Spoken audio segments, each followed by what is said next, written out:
मी निरंजन आत्ता तपोवनामध्ये आहे आणि तपोवनाच्या विषयाबद्दल आत्तापर्यंत मी दरवेळेला बोलत आलो, पण आता आज इथं तपोवनामध्ये महाराष्ट्रभरातून अनेक लोक इथं आलेले आहेत. म्हणजे 60 एक कवी इथं आलेले आहेत जे इथं निसर्ग कविता सादर करतायत. कवी मंगेश काळे आलेले आहेत, कवी श्रीकांत देशमुख आलेले आहेत, बरेच नामवंत दिग्गज असे महाराष्ट्रातले कवी आलेत. चित्रकार या ठिकाणी आलेले आहेत जे निसर्ग चित्र काढतायत. इथं आत्ताच एक निसर्ग गीतांचा कार्यक्रम स्थानिक कलाकारांतर्फे झाला. त्याच्यानंतर विद्यार्थ्यांच्या एका गटाने इथं पथनाट्य या ठिकाणी सादर केली. अशा तऱ्हेने बऱ्याच ठिकाणचे शेतकरी संघटनांची लोक आली, स्वाभिमानी शेतकरी संघटनेची लोक आली. आज इथे महाराष्ट्रातल्या नांदेड, बुलढाणा, जळगाव, पुणे, मुंबई अशा अनेक ठिकाणून इथं नाशिकमध्ये लोक येत आहेत तपोवनाच्या वृक्षतोडीला विरोध करण्यासाठी.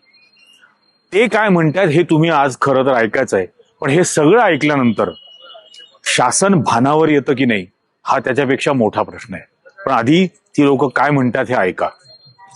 निसर्ग पाहिजे, कुंभमेळा पण पाहिजे, एकही झाड तुटलं नाही पाहिजे ही नाशिककरांच्या वतीने आम्ही विनंती करतो.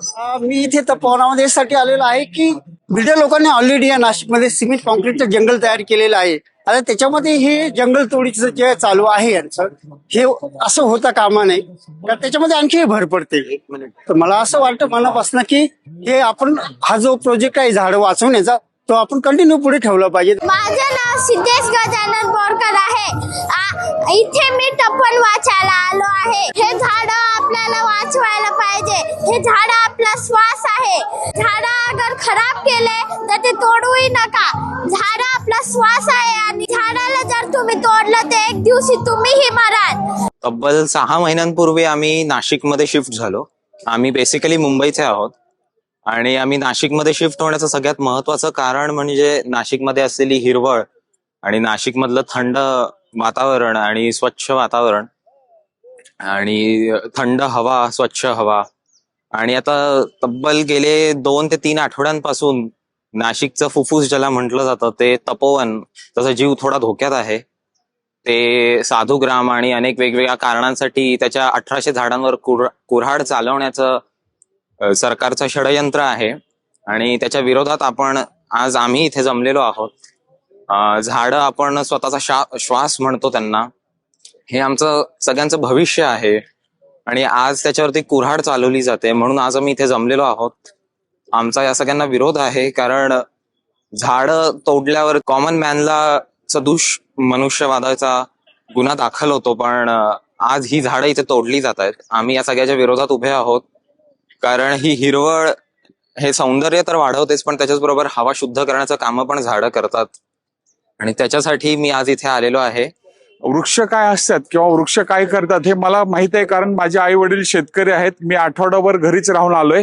आम्ही दररोज सकाळ संध्याकाळ मी, माझी मिसेस आणि माझा कुत्राही आहे तर तपोवनात तिथं ह्या परिसरात फिरायला येतो आणि तपोवनाचं महत्व मला गेली 11 वर्ष माहित आहे. मी मूळ गाव सोलापूरचा, पण सोलापूरला हे जे वातावरण आहे निसर्ग पर्यटन किंवा वृक्ष जे आहे ते आमच्या तिकडे नाही. त्यामुळे आम्हाला ह्या नाशिक तपोवन ह्याची किंमत माहित आहे. पण हे जे आपले पालकमंत्री आहेत, जे कुऱ्हाड मंत्री किंवा पिस्तूल मंत्री म्हणतो आपण, त्यांनी जो शोध लावला आहे की 12 वर्षाच्या अगोदरची झाडं तोडणे, हे तोडणे, मी तर म्हणतोय झाडाला हा हात लावलाच नाही पाहिजे. हे जे ऑक्सिजन जे मिळते, नाशिकचं फुफ्फुस आहे तपोवन आणि परिसरामध्ये सकाळ संध्याकाळ हजारो नागरिक इथला मोकळा श्वास घ्यायला, ऑक्सिजन घ्यायला येतात. पशु पक्षी आहेत, सगळे मनसोक्त फिरतात इथं. गेली जवळजवळ 14 वर्ष मी नाशिकमध्ये आहे, पण हे वातावरण बाहेर कुठेही नाहीये. जळगावचे दुष्काळी भागातले मंत्री येतात म्हणतात झाड तोडायचं. महाजन साहेबांना सांगा तुम्ही तुमच्या जळगावला काय करायचंय ते करा, नाशिक हे तुमचं काम नाहीये. नाशिकचे लोक आम्ही आमचं बघून घेऊ. धर्माच्या नावाखाली काही करू नका. आम्ही सकाळ संध्याकाळ पूजा करतोय. धर्माच्या नावावर लोकांना बदनाम करू नका. धर्म हे सांगत नाही आम्हाला. बोकडण हे ते जे मंत्रिमंडळातले जे त्यांचे सहकारी बोलतात ना, लोकांचे तद्दन फसवणूक करतात. हे धर्माच्या नावाखाली अतिरेक करायला लागलेले आहेत. धर्म हे सांगतच नाही. खरे धार्मिक आम्ही आहोत, हे नाहीयेत. सत्तेतले धार्मिक नाहीयेत, आम्ही धार्मिक आहेत. धर्माच्या नावाखाली लोकांची फसवणूक करतात. वृक्षवल्ली आम्हा सोयरे वनचरे हे आम्ही पाळणार आहे. आम्ही ज्ञानेश्वर तुकाराम महाराजांना मानतो, शिवाजी महाराजांना. त्यामुळं खरे धर्माचे पाईक आम्ही आहेत. हे पिस्तूल, झाडतोड, वृक्षतोड करणारे नाही आहेत. थँक्यू. कुंभमेळ्याच्या नावाने तपोवनातील वृक्षतोड जे प्रस्तावित होती त्याचा पर्यावरण प्रेमी म्हणून, नाशिककर म्हणून आम्ही तीव्र निषेध केलेला आहे. तीव्र आम्ही त्याचा विरोध करतोय. या ठिकाणी आम्ही जमलेलो आहोत सगळ्यांचं म्हणणं हेच आहे की एकही झाडाची फांदी तुटायला नको. इथे माईसब किंवा साधुग्राम वगैरे आम्हाला काहीच नकोय. तुम्हाला साधुग्राम जर करायचं असेल तर इतर अनेक ठिकाणं आहेत, ते पर्यायी जागा सुद्धा आम्ही तुम्हाला सुचवलेल्या आहेत. परंतु कृपया करून तुमच्या लँड डेव्हलपमेंटसाठी, तुम्ही इथे मोठे मोठे टावर बनवण्यासाठी अजिबात एकही वृक्ष इथे तोडायचं नाहीये. आम्हाला माहिती आहे की बिल्डरचं खूप प्रेशर या सरकारवरती आहे, कारण त्यांच्याकडून हे डोनेशन्स घेतात, त्यांच्याकडून फंडिंग घेतात, हेच हे सरकार चालवत आहेत. परंतु हा जो देश आहे तो संविधानाने दिलेल्या लोकशाही मूल्यावरती चालतो आणि त्यामुळे कोणत्याही माणसाचं, कोणत्याही नागरिकाचं हे म्हणणं नाहीये की इथे वृक्षतोड करून साधुग्राम किंवा काही इतर बनावं. तुमचे पोरं हे जे सत्ताधारी तिथे बसलेले, जे एसी केबिन मध्ये बसतात, एसी गार्डनमध्ये इथे येतात, त्यांचे पोरं एक तर स्वित्झर्लंड किंवा स्वीडन वगैरे, नॉर्वे वगैरे मध्ये असतात. आणि जरी नसले तरी त्यांच्या पुढच्या पिढ्या ऑक्सिजन विकत घेऊ शकतात. परंतु आमचा इथला सामान्य माणूस, इथला गरीब, इथला कष्टकरी, इथला कामगार, इथला शेतकरी जो हे देश बनवतो, ज्याच्या कष्टावरती, ज्याच्या श्रमावरती हा देश आणि हा नाशिक चालतो, त्याच्या पुढच्या पिढ्यांना ऑक्सिजन विकत घेता येणार नाहीये आणि त्यासाठी आम्ही इथे लढतोय. तपोवन हे खऱ्या अर्थानं जपलं पाहिजे आणि तपोवन जपलं तर नाशिकचं वातावरण चांगलं राहणार आहे. आता नाशिकचा AQI 159 आहे, जो की 50च्या आत असायला हवा. आणि अशा परिस्थितीमध्ये ही जी वनराई जर कापली तर त्या नाशिकचं काय होणार आहे या भीतीपोटी सगळं नाशिककर एकवटलं आहे. आणि झाडं, एकही झाडाला, गिरीश महाजन असो की फडणवीस सर असो, दोघांनाही स्पष्ट सांगणं आहे की एकाही झाडाला हात लावता कामा नाही. एका बाजूला आम्ही लाखो झाडं लावल्याची जाहिरात करायची आणि दुसऱ्या बाजूला तपोवनाचं जे ग्रीन झोन आहे ते काढून टाकायचं. अशा कट कारस्थान काढणारं सरकार जे आहे त्याला उघडं काढण्याचं काम हे कवी आणि सगळे कलाकार लोक करतायत. हे मला वाटतं फार महत्वाची गोष्ट आहे. आणि नाशिककर विशेषतः निरंजन टकले आणि त्यांचे सर्व साथी, सर्वांचे नाव घेणं शक्य नाही, हे फार महत्वाचं काम करताय. म्हणून पुण्यावरनं खास समर्थन देण्याकरता 7-8 कलाकार लोक आलो आहोत. नमस्कार. आम्ही सगळी कवी मंडळी इथे आज जमलो, त्याचं एकमेव कारण असं आहे की आम्ही तुकोबांचा जो संदेश आहे त्या संदेशाची पाठराखण करू पाहतो. त्यांनी आम्हाला झाडं आणि पक्षी आणि निसर्ग यांच्याविषयीचा जो धागा आमच्या मनात 400 वर्ष आम्हाला जपायला दिलाय, तोच आम्हाला पुढे न्यायचा आहे. आणि इथे ज्या पद्धतीनं झाडांची हत्या करण्याचं कटकारस्थान होतंय त्याच्या विरोधामध्ये आमचा सगळ्यांचा आवाज हा सगळ्या मानव जातीपर्यंत पोहोचावा आणि आमचा निसर्ग जिवंत राहावा या इच्छेपोटी आणि यासाठी कराव्या लागणाऱ्या प्रतिरोधासाठी आम्ही सगळे इथे जमलोय. मी तुम्हा सगळ्यांना देखील असं आवाहन करेन की इथली सगळी झाडं वाचवण्यासाठी आपण सगळ्यांनी एकत्र आलं पाहिजे. Okay, basically I had no idea what is happening in Nashik, but here I am trying to save the trees out here, and all thanks to the social workers who are working here just to save Nashik. And माझं पूर्ण childhood इथे गेलं, but I had no idea की ह्या सगळ्या गोष्टी इथे चालू आहेत. But yeah, I'm thankful कि I got a chance to be the part of this community. तर साधारण 4 वर्षांपासून सगळ्या सामाजिक गोष्टींमध्ये इन्व्हॉल्वमेंट झाली, कारण माझे वडील या गोष्टींमध्ये इन्व्हॉल्ड आहे. आणि त्यांचा मी कॉलेजला होती, त्यांचा सडनली एक कॉल आला की तू झाडं नाही वाचू शकली तर मग तू डॉक्टर कायच बनणार आहे. तर मग बस तशीच बॅकपॅक केली, अर्धा तासात आम्ही निघालो आणि इथे नाशिकला होतो. आणि काल संध्याकाळपासून आणि आज सकाळी इथे आलोय, इथे इन्व्हॉल्व्ह होतोय गोष्टींमध्ये. फक्त एवढं सांगेल की मला ह्या गोष्टींबाबत टेक्निकॅलिटीज अजिबात माहिती नाही, नंबर्स अँड एव्हरीथिंग. पण मला ऍज अ माणूस एवढंच वाटतं की जर आपण ह्या झाडांना वाचवू नाही शकलो तर मग आपली माणुसकी व्यर्थ आहे.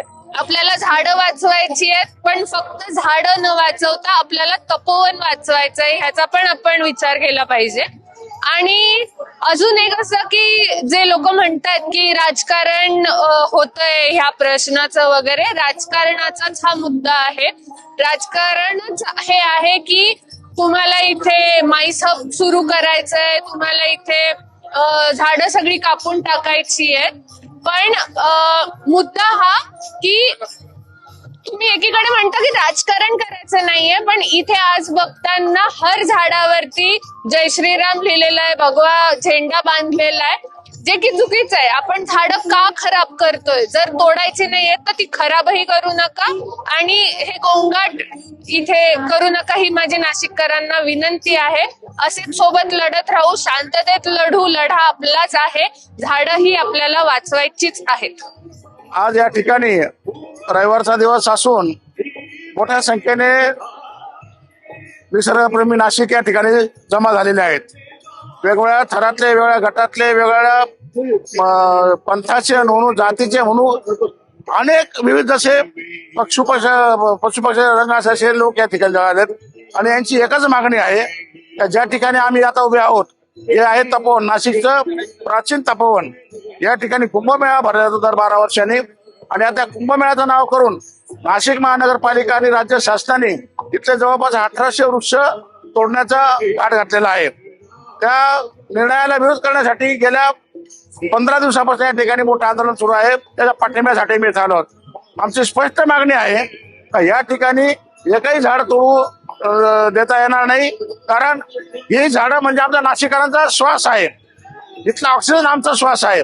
ही झाडं तोडून एक प्रकारे पुढील काळामध्ये शासन नाशिककरांचा जीव घेण्याचा घाट घालत नाही ना, असा आम्हाला शंका आहे. 220 कोटीचा कॉन्ट्रॅक्ट देऊन ही जागा एका कार्बोरेट कंपनीच्या घशात घालण्याचं मोठं षडयंत्र शासनाने रचलं आहे. त्याचा आम्ही तीव्र निषेध करतो.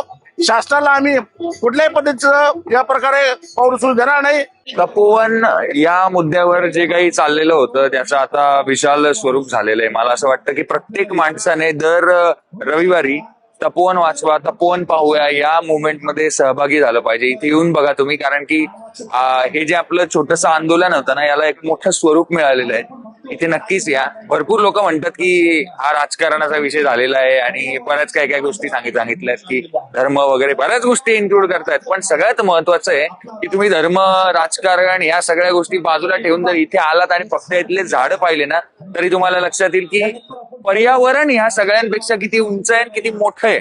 आणि पर्यावरणासाठी आपण सगळे एकत्र येऊया आणि एकत्र येऊन आपलं तपोवन वाचवूया, जेणेकरून आरे सारखी जर का परिस्थिती निर्माण झाली तर आपल्याला इथे येऊन प्रोटेक्ट करता येईल. आमच्यातले काही मित्र इथे आम्ही रोज राहतो सुद्धा रात्री, जेणेकरून रात्रभर काही होऊ नये, रात्रीतून काही कोणी येऊ नये, अटॅक करू नये किंवा झाडं तोडायला घेऊ नये यासाठी.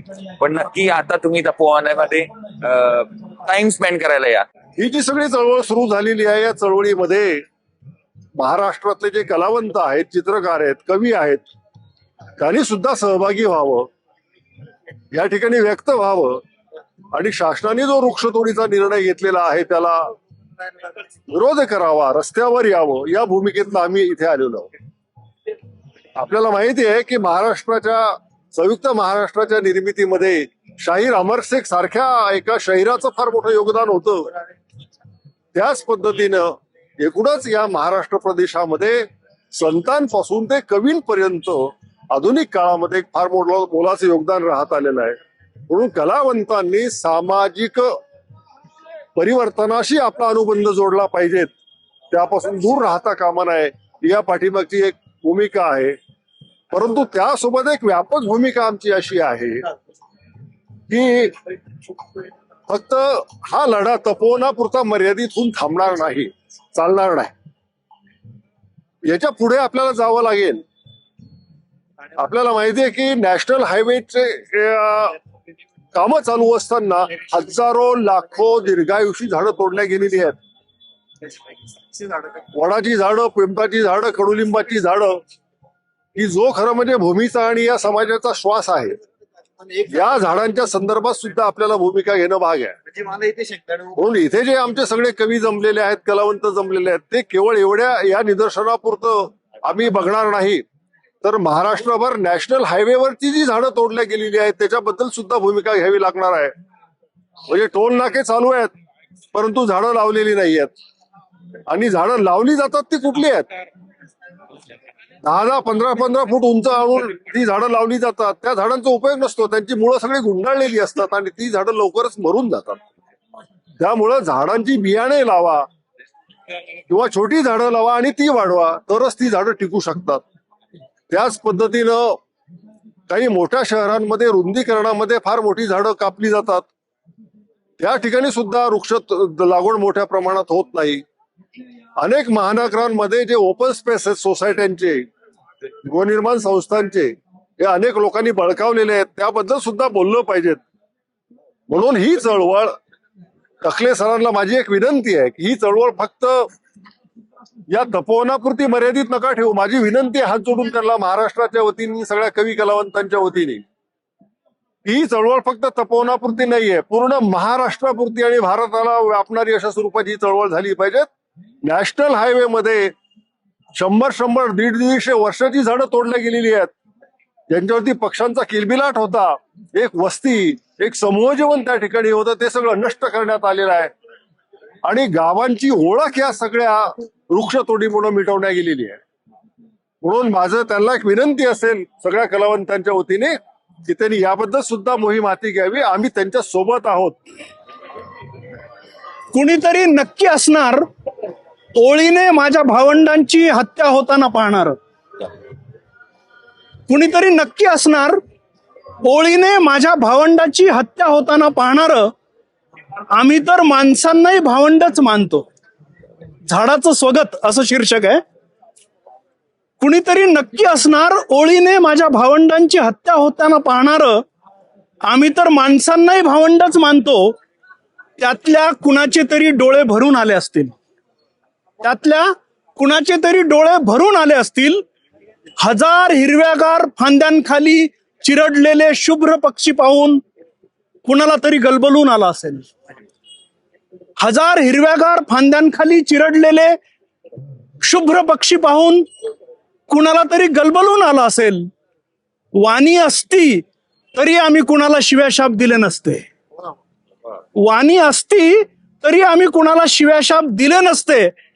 आजन्म निमूट राहणं, गर्द सळसळीत घरटी सांभाळणं, सावली देत राहणं, तुमच्या घरातल्या अखंड उजेडासाठी दर पावसाळ्यात स्वतःच्या देहावर कुऱ्हाडीचे घाव सोसणं, तुमच्या समृद्धी मार्गांसाठी लाख भावंडांच्या हत्या सोसत राहणं, हेच आमचं भागध्येय आहे. पण अजूनही तुमच्यात कुणीतरी एखादा मोहनदास गांधी नक्की असणार. झाडं आपली भावंड आहेत असं मुलांना तो नक्की शिकवेल.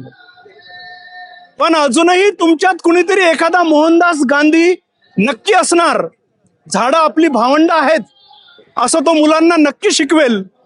इतकी हिंसा करून, इतके रस्ते तयार करून भावांनो कुठं जायचंय तुम्हाला?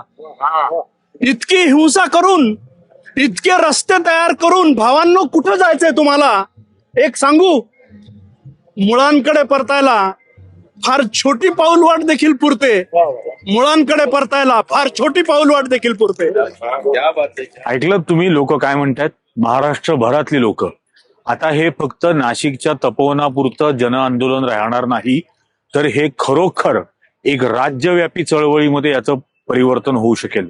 वेळेवर शासनाने भानावर यावं. आतापर्यंत ज्या काही बेकायदेशीर गोष्टी चालल्या आहेत, हा झोन बदलणं, या ठिकाणी टेंडर काढणं, ही सगळी अर्बन डेव्हलपमेंट मिनिस्ट्रीची कामं आहेत, नगर विकास मंत्रालयाची. हे नगर विकास मंत्रालय यात काहीही करत नाहीये.